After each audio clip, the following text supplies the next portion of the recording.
Welcome back guys to another explanation of sequence। तो chapter की शुरुआत होती है। लुयुआन बताता है मैंने मिस जियांगवू को यहाँ बुलाया है और हम उन बच्चों को भी भूल नहीं सकते। मिस जियांगवू ने हमारी काफ़ी मदद की है, हमें इन्हें भी बता देना चाहिए। हमें पता चलता है टीचर का नाम मिस जियांगवू होता है। शायशु उसे शाबाशी देते हुए कहता है अगर तुम आज इन्हें नहीं बुलाते तो मैं इन्हें कल जाकर बता देता।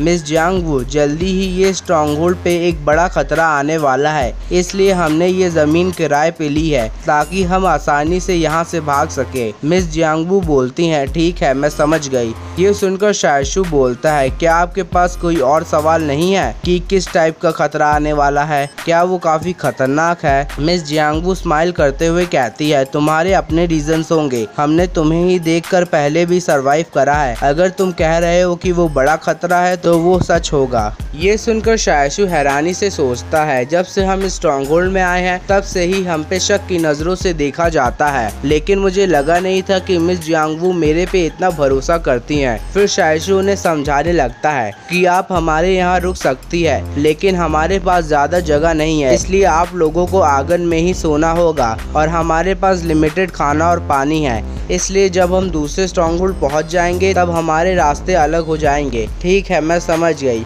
वैसे क्या तुम लोग इन बाइसिकल से भागने वाले हो? हाँ, ये दौड़ने से तो अच्छा ही है और इससे हमें स्पीड भी मिलेगी। ये सुनकर मिस जियांगवू सोचती है एक बाइसिकल कम से कम $1000 की होती है। मेरे और मेरे स्टूडेंट्स के पास बस खाने के लिए ही पैसे हैं और मैं उन स्टूडेंट्स की गार्जियन भी हूँ। शायशु ने बताता है कि पास में ही साइकिल्स की दुकान है, आप वहाँ से साइकिल किराए पे ले सकती है। मिस जियांगवू कहती है मुझे पता है लेकिन एक साइकिल का किराया $90 पर मंथ है। मिस जियांगवू कहती है मैं अपनी स्ट्रॉन्गहोल्ड की आइडेंटिटी के बदले उन साइकिल्स को किराए पे ले सकती हूँ। यह सुनकर लुयुआन कहता है फिर तो स्टूडेंट्स पे भी एक बुरा असर होगा और वो अपनी आइडेंटिटी बेचने के बारे में सोचेंगे। मिस जियांगवू कहती है मैं उन्हें ये नहीं बताऊंगी। शायशु सोचता है मिस जियांगवू उन स्टूडेंट्स के लिए अपनी आइडेंटिटी कार्ड दे रही है, क्या यही प्योर काइंडनेस है? तभी साइड की जमीन से लुओ शिन्यू बोलती है हम तुम्हारे लिए उन बाइसिकल्स को स्पॉन्सर कर देंगे। लुओ शिन्यू को देखकर पूरा माहौल सन्नाटा हो जाता है और शायशु सोचता है क्या ये कोइंसिडेंस है, लुओ शिन्यू ने हमारी बगल की ज़मीन किराए पे ली है। लुओ शिन्यू सन्नाटे को देखकर कहती है हे शायशु क्या तुम सरप्राइज हो गए या शॉक हो गए? शायशु पूछता है यांग शाओजिन कहाँ है? ये सुनकर लुओ शिन्यू हंसने लगती है। शायशु क्वेश्चन बदल देता है और बोलता है क्या यहाँ पर कोई और भी लोग हैं? लुओ शिन्यू बताती है लुलान भी यहाँ पर है और टिंडर कॉप के तो तुमने सारे बंदे मार दिए थे तो वो मुझे यहाँ पे तो नहीं दिखे और यांग्स भी बाजू वाली गली में है। ये सुनकर शायशु सोचता है सभी यहाँ पर है क्योंकि यही सबसे अच्छी लोकेशन है भागने के लिए। लुओ शिन्यू कहती है वैसे तुमने बताया क्यों नहीं कि तुमने डोंग फुनान के दांत तोड़ दिए? शायशु कहता है तुम हम पे इल्जाम क्यों लगा रही हो, जब उसने हमें उन कमजोर दांतों से काटने की कोशिश करी तो वो खुद ही टूट गए, क्या वो उन्हें वापस नहीं उगा सकती है? लुओ शिन्यू कहती है तुम्हारी वजह से अब वो वही खून पी सकती है जो उसे दिया जाए, अब वो किसी को काट कर उसका खून नहीं चूस सकती है। शायशु बोलता है सब उसकी गलती थी।